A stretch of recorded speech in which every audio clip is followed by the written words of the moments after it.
Bonjour à toutes et à tous. Comment mettre un terme aux expériences négatives de notre vie?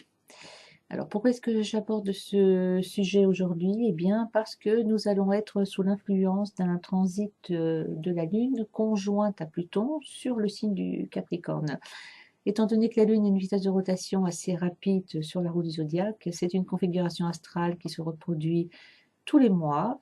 Et sachant que Pluton transitera le signe du Capricorne jusqu'en 2022, eh bien tous les mois et jusqu'en 2022, nous allons vivre une conjonction de la Lune à Pluton.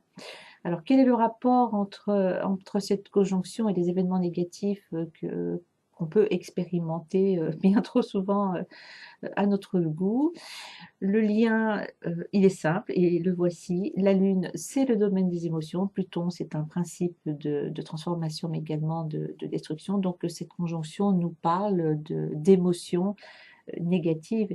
Et étant donné que ce sont justement nos émotions qui créent notre réalité, qui créent notre expérience de vie, qui attirent à soi certaines situations, qui attirent à soi certaines personnes, il est donc de la plus haute importance d'apprendre justement à créer un état émotionnel positif et non pas négatif. Alors on nous apprend l'inverse depuis qu'on est tout jeune, à savoir pour éprouver des émotions positives, il faut qu'il se passe certaines choses dans notre existence. Par exemple, lorsque j'aurai trouvé le compagnon ou la compagne idéale, je serai enfin heureux, je ressentirai de la joie et du bonheur.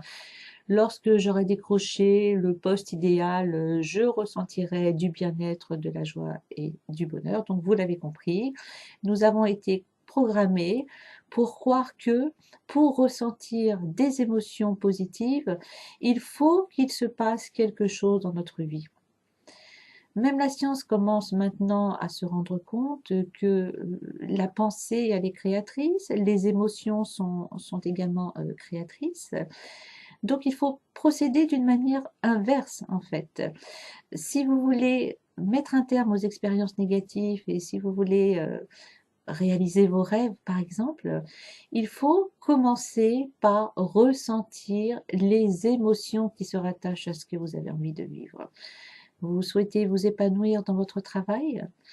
Eh bien, il faut avant tout ressentir ce que vous allez ressentir si vous aviez déjà le poste que vous convoitiez. Ça paraît très simple. Et oui, finalement, ça l'est parce que, en fait, ça marche. Ce qui l'est beaucoup moins, c'est justement de changer son état émotionnel, hein, parce qu'en fait, il est question simplement de changement. La pensée positive n'est pas suffisante, hein. Je pense qu'on a tous essayé dans notre vie de penser positivement en espérant que cela va avoir une influence sur notre réalité. Parfois, oui, ça peut avoir une influence, mais c'est largement insuffisant. C'est notre état émotionnel qui crée notre réalité. Donc, penser positif, oui, mais il faut également changer son état émotionnel. Les pensées, c'est le cerveau qui crée les pensées. Les émotions, c'est le corps. Et pourquoi est-ce que la pensée positive est parfois insuffisante? Parce que vous pouvez penser positivement, mais si vous habitez des émotions négatives, il y a conflit interne en fait, et donc vous ne pouvez absolument pas obtenir le résultat que vous désirez, hein. Donc il est vraiment de la plus haute importance de pouvoir changer notre état émotionnel. Alors comment faire maintenant? Comment faire puisque ces états émotionnels se produisent lorsqu'on vit certaines situations et parfois aussi ces états émotionnels, ils sont là tout simplement parce que on les a entretenus pendant des semaines, pendant des mois, pendant des années. Il est assez courant d'avoir vécu une rupture affective et d'éprouver toujours autant de ressentiment à l'égard de la personne qui nous a quittés, même si la rupture s'est produite il y a 1 an, il y a 2 ans. Ça démontre tout simplement que les émotions négatives, bah oui, on a tendance à les entretenir. Ces émotions négatives, il ne faut pas non plus les refouler, à savoir faire comme si que tout va bien, donner l'image extérieure d'une personne qui est bien dans sa tête, qui est bien dans son corps, qui est bien dans sa peau, alors qu'à l'intérieur, ce n'est pas du tout le cas. Là, on est en plein dans le refoulement des émotions négatives. Les émotions négatives, il n'est pas bon non plus de les anesthésier, Alors, comment est-ce qu'on fait pour anesthésier une émotion négative? Eh bien, il y a mille et une manières de le faire en prenant des antidépresseurs, des anxiolytiques. Alors oui, parfois, bien évidemment, ça a son utilité, mais le but, l'antidépresseur doit pouvoir vous apporter, je dirais, un soutien pendant une période de manière à pouvoir retrouver vos forces et vos énergies pour pouvoir faire face à votre existence et non pas s'installer dans une facilité en étant dans un espèce de brouillard pendant des années parce que le problème n'est pas résolu. En fait, ça ne devrait être qu'une étape pour pouvoir souffler un petit peu. On peut anesthésier également ces émotions euh, avec de l'alcool. On les anesthésie également en regardant constamment la télévision, en lisant constamment, en voyant constamment du monde. Bon, c'est absolument pas négatif en soi, c'est simplement la motivation qui l'est. Lorsqu'on fait ces choses, est-ce que c'est par plaisir ou est-ce que parce qu'on a besoin de se fuir soi-même, parce qu'on ne veut pas se confronter justement à ces émotions négatives? On agit en fonction de sa personnalité et bon, certaines personnes auront leur propre manière de pouvoir prendre la fuite par rapport à leurs émotions négatives. Alors, il ne faut pas en avoir peur. C'est vrai que c'est pas du tout agréable de ressentir de la tristesse, de ressentir de la colère, de ressentir du ressentiment. On a envie de faire des choses pour pouvoir se libérer de toute cette négativité qui est en soi. Mais cette négativité, il n'y a pas 36 000 manières pour pouvoir s'en libérer d'une manière définitive. Il y a quelque chose de très simple que que vous pourriez commencer à faire déjà, c'est de vous ancrer dans le présent. Parce qu'en fait, une émotion se rattache toujours à une expérience antérieure qui est douloureuse et que nous avons vécue dans le passé, mais qui n'a plus de raison d'être. Par exemple, la peur de l'abandon, c'est une expérience négative. On a pu la développer à une époque où on était très très jeune.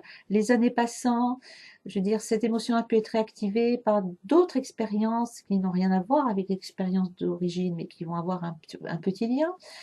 Comme je vous disais tout à l'heure, une rupture amoureuse va vous reconnecter à cette peur de l'abandon qui s'est construite pendant l'enfance. Les situations sont différentes, mais en fait l'émotion est la même et elle se réactivera au gré des circonstances et des expériences que vous allez vivre.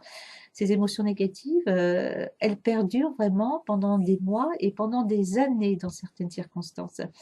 Le fait de s'ancrer dans le moment présent, ça permet déjà de faire taire un petit peu son mental, ce que j'appelle vider sa poubelle intérieure, hein, parce que des pensées, on en aurait 60 000 par jour. Heureusement qu'on ne les compte pas, parce que ça nous paraîtrait complètement énorme.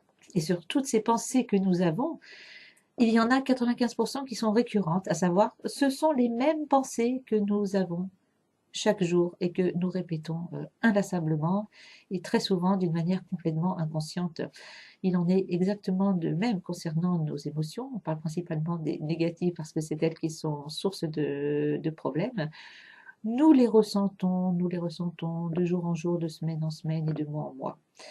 Le fait de vous reconnecter au moment présent, ça vous permet déjà de vous désidentifier de vos pensées, les négatives, et de vos émotions, les négatives. Les émotions, ce n'est pas vous. Vos pensées négatives, ce n'est pas vous. On a tendance à dire je suis triste. Mais on devrait plutôt dire je ressens une émotion de tristesse. Le fait de dire je suis triste, ça veut dire que vous êtes l'émotion en fait. Mais je ressens une émotion de tristesse. Ça veut dire que vous prenez conscience que c'est un ressenti qui est passager, mais un ressenti qui n'est pas vous. Le fait de vous concentrer sur le moment présent, dans tout ce que vous allez faire, en fait, vous allez tout simplement canaliser votre attention sur ce que vous êtes en train de faire. Pendant que vous êtes en train de préparer le repas, par exemple, évitez de penser à la journée du lendemain, évitez de penser au rendez-vous important professionnel que vous avez. Lorsque vous êtes en train de jouer avec vos enfants, évitez de penser au conflit relationnel que vous avez avec un membre de votre famille. En procédant comme ça, en agissant comme ça, vous n'êtes pas dans le présent, vous êtes soit dans le passé, vous êtes soit dans le futur, Et donc vous avez un tas de pensées, vous avez un tas d'émotions qui sont sur le devant de la scène, et vous vous déconnectez complètement du moment présent. Alors que justement, c'est ce moment présent qui va vous apporter cette libération des émotions négatives. Ce qui va vous y aider également, c'est de cesser de porter des jugements par rapport à ce qui se passe dans votre vie. Vous êtes sur la route, vous êtes en train de crever, vous avez crevé votre pneu par exemple. Bon, de toute façon, le pneu, il faut le réparer. Alors, autant éviter d'avoir des pensées, des jugements, des émotions négatives à ce sujet. Ce n'est qu'à moi que ça peut arriver, ces choses-là. Je vais arriver en retard. Le pneu est crevé, eh bien, on le répare tout simplement. Et vous allez vous éviter bien des soucis, bien des problèmes et bien des émotions négatives. Alors pour résumer, retenez que tous vos projets et tous vos rêves seront en mesure de se réaliser à partir du moment où vous parviendrez à modifier votre état émotionnel. Vous avez mille et une astuces pour le faire. Je vous ai beaucoup parlé de bien s'ancrer dans le moment présent. Et ça, vous pouvez le faire 24 heures sur 24. Quand vous prenez votre douche, par exemple, ne pensez pas aux embouteillages que vous allez être susceptible de trouver et ça va vous mettre en retard au travail. Non, vous êtes sous la douche et concentrez-vous sur la sensation de l'eau chaude qui glisse sur votre corps. Concentrez-vous sur l'odeur du gel douche que vous êtes en train de respirer. Essayez de procéder de cette façon pour tout ce que vous faites dans la journée. Essayez de vous y tenir une journée et en fin de journée, faites le bilan et voyez comment vous vous sentez. Vous allez commencer à changer votre état émotionnel. Vous allez commencer à vous libérer de toutes ces émotions négatives. Il ne s'agit pas de les refouler. On dit qu'il faut vivre ces émotions. C'est pas bon de ne pas le faire. Vous êtes en colère, vous avez droit de ressentir une émotion de colère. Vous avez droit aussi de faire exploser votre colère. Bon, avec bienveillance, bien évidemment. Vous avez le droit de dire ce que vous avez envie de dire, même si vous devez employer des discours peut-être un petit peu rudes. Mais une fois que cette explosion de colère s'est libérée, ça devrait être fini en fait. Alors que on peut avoir tendance, justement, cette émotion de colère, on ne l'exprime pas, on la refoule, et cette émotion négative, elle va pouvoir vous accompagner pendant des semaines et pendant des mois. C'est la raison pour laquelle on peut être en colère après une personne, après même des années, ça peut arriver parfois. Alors retenez que si vous voulez changer de vie, si vous voulez de mettre un terme aux expériences négatives de votre vie, il vous faut absolument changer votre état émotionnel, car c'est l'état émotionnel dans lequel vous vous trouvez qui va attirer à vous telle personne ou telle circonstance. Cultiver les pensées positives, il faut le faire, hein. Ce n'est pas suffisant, mais il faut continuer à le faire, et cultiver surtout de belles émotions, comme la reconnaissance par exemple. C'est une émotion qui est extrêmement puissante. Nous avons mille et une occasions d'être reconnaissants dans la vie, hein, même si tout ne va pas pour le mieux dans le meilleur des mondes. On peut être reconnaissant d'être en bonne santé si on est en bonne santé. On peut être reconnaissant d'avoir un toit sur la tête si on en a un. On peut être reconnaissant d'avoir de quoi manger, si on peut aller faire ses courses au supermarché. Alors, cessons de nous plaindre, cessons de cultiver du ressentiment perpétuellement, cessons de cultiver de la tristesse. Si nous le faisons, prenons suffisamment conscience de ce qui se passe à l'intérieur de nous de manière à ne pas entretenir ces émotions négatives. Alors, c'est tout un programme, tout ça. C'est un entraînement. Et c'est vrai qu'en pratiquant chaque jour, eh bien, on progresse. Il arrive un moment où la balance se met à pencher de l'autre côté. On se rend compte qu'on ressent davantage d'émotions positives et beaucoup moins d'émotions négatives. Les émotions positives, il y a 36 000 manières d'en éprouver, même si on est seul chez soi.